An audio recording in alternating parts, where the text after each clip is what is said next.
आलास? ये ये. आधी जरा शांत बस. मोकळा श्वास घे. आल्या आल्या केळी आणि मोदकांची लाच देऊन तुझ्या मागण्यांचं ओझं माझ्यापुढे टाकू नकोस. किंवा खरं तर यावर्षी काही मागूच नकोस. मागच्या वर्षीच्या तुझ्या मागण्यांचं काय झालं हे देखील विचारू नकोस.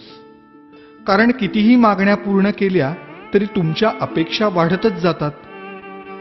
आता यापेक्षा मोठं पोट नाही झेपायचं मला. त्यापेक्षा असं कर, यावर्षी माझ्याच काही मागण्या पूर्ण कर. बघ जमतंय का? यावर्षी तरी निदान माझ्यासमोर दुसऱ्याचं वाईट चिंतू नकोस. उगीच माझ्या नावाखाली खोटी वर्गणी उचलू नकोस. रात्रभर जागू नकोस. जागलास तरी पिऊ नकोस. प्यायलास तरी निदान झिंगू नकोस. नकोय रे मला 30 तोळ्यांची माळ. जमलंच तर स्पीकरचा व्हॉल्यूम कमी कर थोडा. अश्लील शब्दातली तुमच्या गाण्यांची लिरिक्स ऐकवत नाहीत मला. आणि बघवतही नाही तुमच्या कॉम्प्लेक्सच्या गॅदरिंग मधला नंगा नाच. अशक्य होतं रे मला हे 10 दिवस तुमचा तमाशारूपी उत्सव सहन करणं. हात जोडून मागणं मागतो तुझ्याकडे. जागा हो. सुसंस्कृत हो. खोटेपणा सोड. स्वार्थ सोड. कधीतरी प्रामाणिक होऊन बघ. माणुसकीची नशा चढव.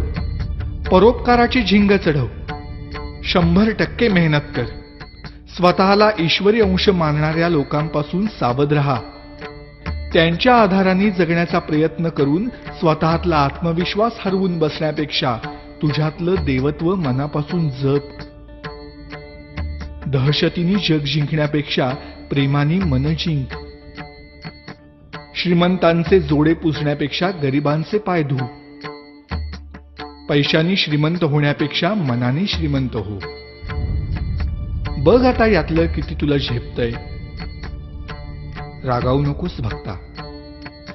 आणि रित्या हाताने जाऊ नकोस. नेहमीच मागत राहण्यापेक्षा अखंड देत राहण्यातला आनंद तुला लवकर लाभो. हाच माझा आशीर्वाद. भेटूच पुन्हा.